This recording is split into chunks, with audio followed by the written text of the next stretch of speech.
Realidades educativas y su relación con el desarrollo. Maestría en Educación, Corporación Universitaria, Minuto de Dios. Integrantes: Claudia Viviana Arias Rincón, Diana Carolina Ramírez Medina, Luz Dari Segura Jiménez y María Gladys López Cano. Esta actividad tiene como propósito analizar las realidades educativas en el panorama actual del desarrollo de la educación en Colombia.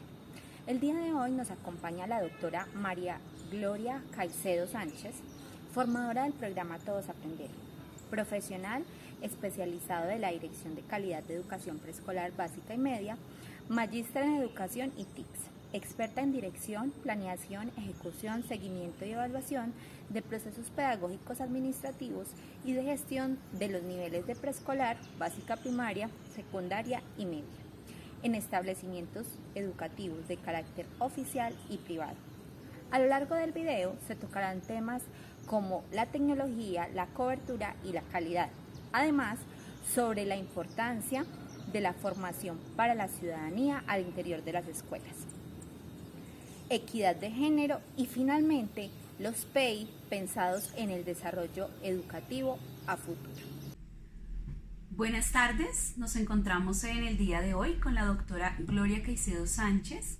Ella ha hecho parte del Ministerio de Educación en los últimos 25 años, ha liderado procesos de evaluación, inclusión, bienestar de docentes y descentralización en el año 2001.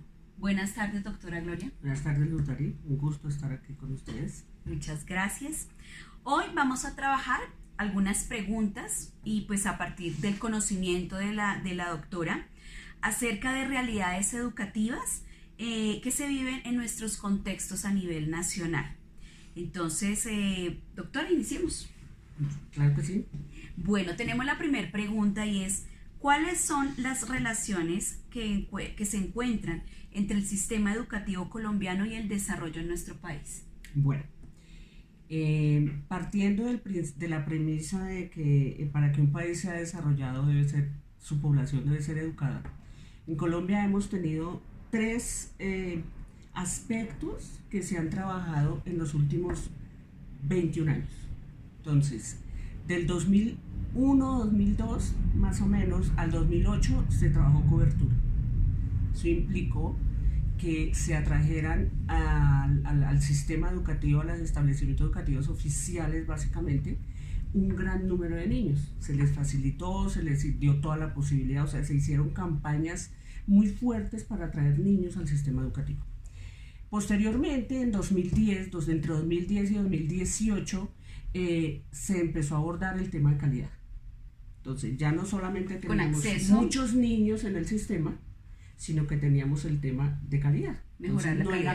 Era cualquier tipo de educación el que íbamos a dar, sino que a esos niños que atrajimos les íbamos a dar la mejor educación posible.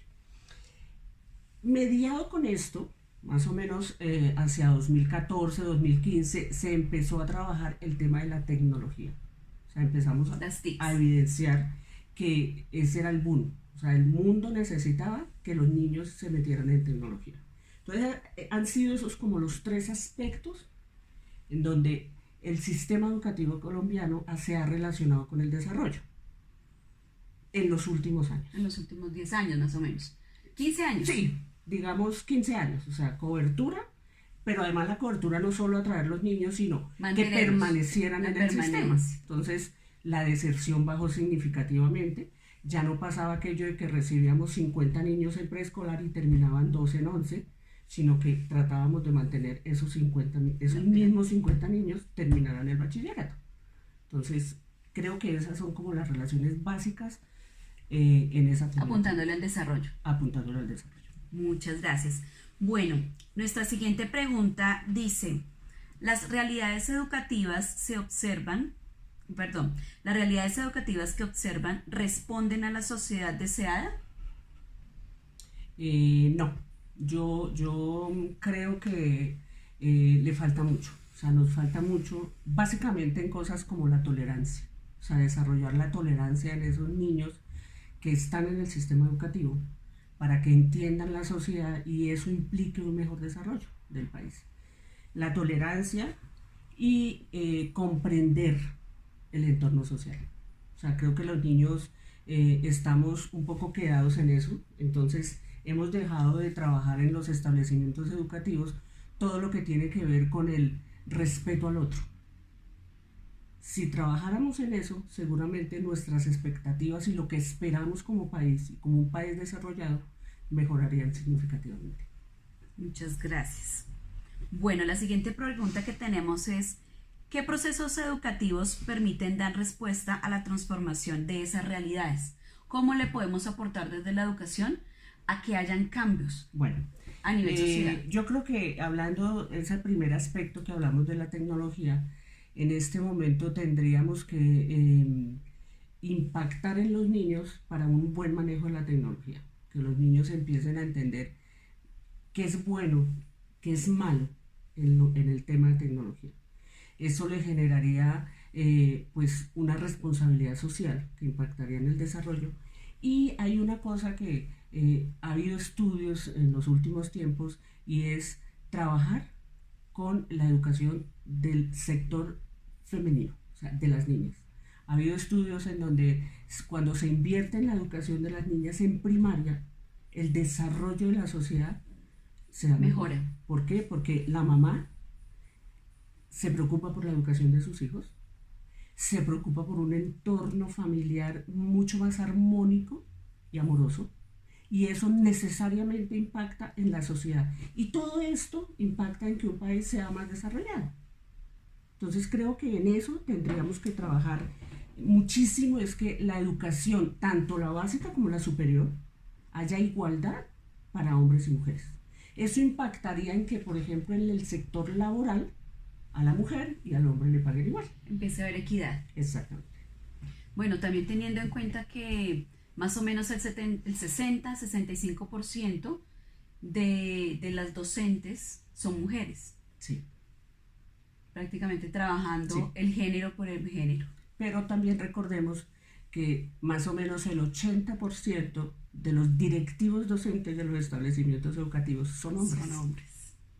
Entonces Bueno. son los hombres los que están manejando la educación desde la dirección. Cuando la mayoría somos mujeres. Cuando la mayoría de las maestras, las que tienen la interlocución con los niños en el aula, son mujeres. Bueno, un punto importante para trabajar en este proceso. Bueno, ya para finalizar, regálenos unos tips Bueno, para que en el marco de nosotros, del trabajo en las instituciones educativas, podamos transformar esas realidades tan complejas como dicen, ¿qué granito de mostaza debemos colocar? yo creo que hay que empezar a revisar los proyectos educativos institucionales. Los PEI. Sí, hay que empezar a trabajar los PEI. Un PEI que cuando nosotros empezamos en 1994 surgió la idea con la ley 115, surgió la ley del proyecto educativo institucional. ¿Sí? Luego nació el PEC, que era el comunitario, que atiende todas las poblaciones. Proyecto educativo comunitario. Las poblaciones Indígenas. y afros, pues esas poblaciones que llamamos minoritarias. Entonces, cuando surge el PEI empieza a decir, leamos el contexto. Sí. ¿Sí? Y las Entonces, necesidades de los niños. Exactamente, entonces, ¿en dónde se mueve el niño? Entonces, si el niño se mueve en un sector en donde la labor del adulto, de sus padres, está en pescar, entonces yo oriento la educación del niño hacia lo agropecuario, sí, todo lo que tiene que ver con la pesca. Si estamos Y las en el tradiciones campo, culturales que se todo eso. transmiten de manera oral alrededor de la pesca y Exacto. toda la tradición. Entonces nos quedamos en eso y eso lo que hizo fue encocar la educación. La Porque dividió. Me Creó imposibilitó la posibilidad de que el niño saliera. Entonces llega la tecnología y este mundo global, que es un mundo global, entonces hace que el niño no pueda competir con lo demás. Entonces, si el niño aprendió lo agropecuario, pues si tiene que ir a trabajar en tecnología como tal, no lo logra. ¿Qué deberíamos, en mi opinión, hacer con los PEI hoy? Ya no pensemos en el presente, sino pensemos en el futuro. Y abordar los PEI desde cuál es ese niño que Colombia requiere para que Colombia sea un país desarrollado. Eso quiere decir que como docentes debemos formarnos y conocer de manera muy precisa y exacta los planes decenal. Porque los planes decenal son planes que están implementados. Las metas del milenio, ¿no? Nosotros tenemos unas metas del milenio a nivel... al 2030 y al 2050. Y Hay como que ver y docentes abordarlas. tenemos esa misión.